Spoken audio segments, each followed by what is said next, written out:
Welcome to JH. Today, I will show you how to capture screenshots within Microsoft Teams.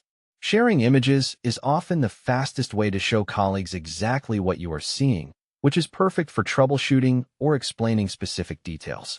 Whether you are a beginner or just need a quick refresher, this guide will walk you through the process efficiently. First, visit the Microsoft Teams website and click the Sign In button. Enter your credentials to log into your account. This gives you access to your dashboard and its various features. Once you have signed in, move to the chat section. While you may belong to many teams, we are focusing on capturing content from your conversations today. The chat tab houses all your private and group messages, making it easy to communicate with your colleagues. Browse your list and select the specific conversation where you want to take a screenshot.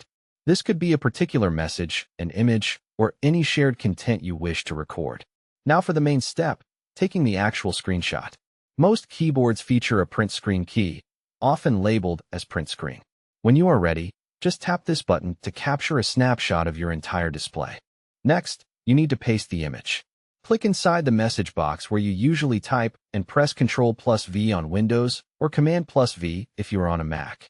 This will place the screenshot directly into the chat field.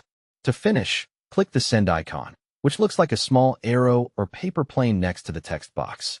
You have now successfully shared your screen capture with your colleague. Here is a quick pro tip before we finish.